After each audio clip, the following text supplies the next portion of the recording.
Hi guys and welcome again. Today I'm going to show you how to make pistachio baklava with fresh Filo pastry.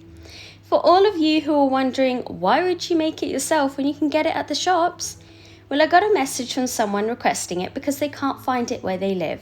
So I took up the challenge and decided to show you how I make mine. So to start, you're going to need 1 egg, half a cup of vegetable oil, 1 teaspoon of baking powder, half a teaspoon of salt, 1 teaspoon of vinegar, and half a cup of yogurt. You just want to whisk it well, and then you can add 3 cups of all-purpose flour. Mix it with a spatula until it comes together. This process is really simple. The tough part is yet to come. Remove it from the bowl and knead it until a smooth dough forms. This is just perfect. It's exactly how you want it to be. Now roll this out into a log and divide the dough into 32 pieces and then roll them into 32 balls. Cover them and let them rest for about 15 minutes. This will help relax the gluten in the dough, making rolling them out so much easier. If you guys are new to my channel, then welcome. Thank you for stopping by. Please take the time to give this video a big thumbs up, leave a comment down below, and if you haven't done so already, don't forget to subscribe to the channel. If you have any suggestions, I'd love to hear from you. Drop me a comment and I'll get back to you. So now let's get on with the sugar syrup. You want to combine 1.5 cups of water with 2 cups of sugar. Just bring that to a boil and cook it for around 2 to 3 minutes on a high heat until the mixture thickens slightly. Add 3 tablespoons of fresh lemon juice and stir that through, and then you can turn off the heat. You just want to set that aside to cool down. Combine 2 cups of cornstarch with 1 tablespoon of flour. You want to whisk it well, and we're going to use this mixture to help us roll out the pastry. Now roll out each of the balls of dough until it's a thin circle around 6 inches. Cover them with a kitchen towel while you do the same with the rest of the dough balls. As you can see that the resting time has made all the difference. The dough is soft enough to work with. You can keep dusting the dough generously with the corn flour mixture to prevent it from sticking to the bottom of your work surface. Once you have rolled them all out, you just want to layer them up using the cornstarch mixture between each layer. This is so important to add between each layer so that they don't stick to one another. Now comes the labor-intensive bit, but just do what I did. Take a deep breath and repeat after me. I want baklava. I need baklava. I deserve baklava. It's totally worth it. Now let's get to it.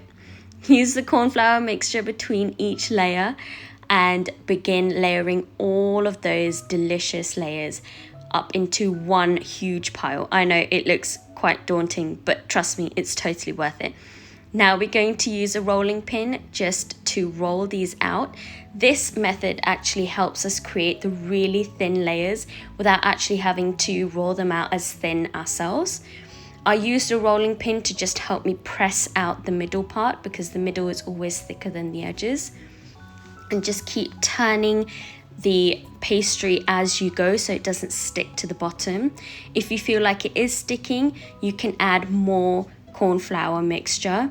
And if you check between the layers and you feel like the layers are actually sticking together, just keep adding more of the cornstarch mixture so that they don't stick together. But as you can see, they're not sticking together right now. They're perfectly fine. Just keep rolling until you get really thin layers, just like this. If you hold them against the light, they're pretty much translucent. You might actually be able to see through them. That looks perfect, and we are ready to start layering. Combine 130 grams of melted butter with half a cup of vegetable oil. You want to mix it well and set it aside. A couple of people have already asked me whether they should use salted or unsalted butter. Again, that doesn't really matter because you're going to end up soaking it in sugar syrup, so yeah, you're not really going to taste the difference. Now you want to cut the pastry to the size of the serving dish, but keep any of the cut-offs just in case you need to patch up the pastry later on. You want to make sure you have something that you can actually patch it up with. Now you want to grease your tray with some of that beautiful butter mixture, and then begin layering with the first 2 sheets of Phyllo pastry. Each layer consists of 2 sheets of pastry, and in the bottom half we're going to be using up 16 of those sheets. By the time we've reached the 8th layer, we're then going to add our option of nuts. I chose pistachios, but you can always do cashews, walnuts, or you can do a mix of nuts too, depending on what you like to eat. I prefer pistachio, so that's what we're going with. Now, once you get to the 8th layer, just look at that. That looks absolutely amazing. I'm just going to top it with those delicious crushed pistachios. I use some whole pistachios and then some chopped and then some finely ground, just to give it some textural difference, I guess. Continue with the remaining Phyllo sheets. Again, brushing all of them with the butter mixture.